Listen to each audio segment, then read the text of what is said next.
Hello church family. Today we'll be looking at the life of Hezekiah in the light of our vision statement for this year.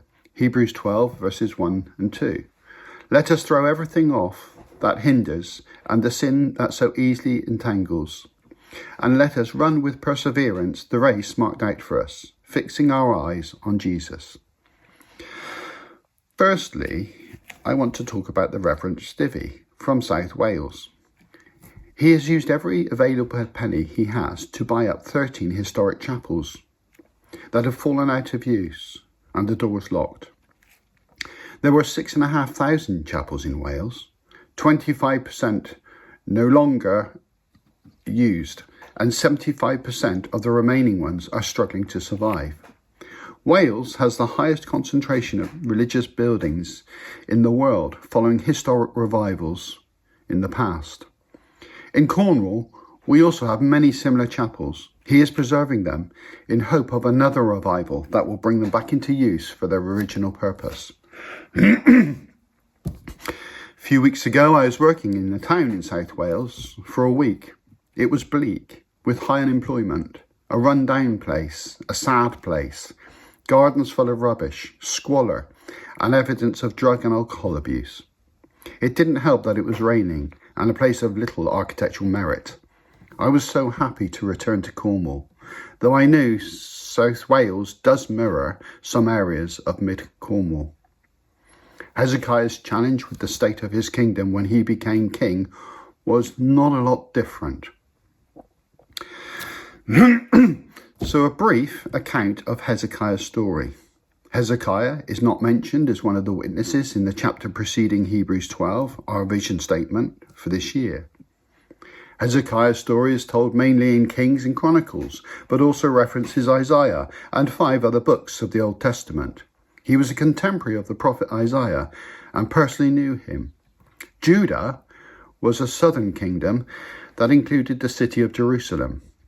Hezekiah was king over Judah and reigned for 29 years. He was the son of the previous king, Ahaz, who was wicked. Judah, under his rule, had departed from God's ways, God's laws, and worshipped idols, foreign gods, and other religious objects. The temple was abandoned and closed and locked, similar to those chapels in Wales. However, Hezekiah is considered one of the most outstanding kings of Judah. He was faithful to the one true God, the God of his forefathers, the one true God we worship today at Grace. He put God first in all things he did. He led to the destruction of pagan altars, idols, places of worship to false gods, and re-established the temple and the true worship and dependence of Judah on the true God. Because he put God first in all things, keeping God's laws, God prospered him, and he was successful in everything he did. He was rewarded with great wealth and great resources. However, in 701 BC, the Assyrians invaded Judah and marched on Jerusalem. They had already conquered the northern kingdom of Israel. The Assyrians defiled and ridiculed the God of Judah, the God of Hezekiah, comparing him to the other false gods of the other nations around that they had conquered. God spoke through the prophet of Isaiah and reassured Hezekiah that the Assyrians would not enter or take Jerusalem. Hezekiah prayed for deliverance from the Assyrians to witness to the surrounding nations so that they would know that the God of Judah was the one true God. Following this, at night, 185,000 Assyrians were put to death by the angel of the Lord. This was the end of the invasions. The Assyrians withdrew and ran away. A miracle had taken place. God's power had been demonstrated. God had kept his promises. Later in his life, Isaiah became ill. Isaiah told him to prepare to die. Hezekiah pleaded in prayer that God would remember all the good things he had done and would restore and extend his life. He lived for another 15 years. I don't think he made the most of those years, however. I can personally identify with Hezekiah's illness and imminent death. Some of you will know that 2 years ago I was diagnosed with an incurable disease. I naturally thought the worst, that death was close. It seriously disrupted my plans, my aspirations, my outlook. However, I am still fit and healthy. I feel I have been given extra years. How will I spend these? How will you spend your time? Hezekiah was not perfect.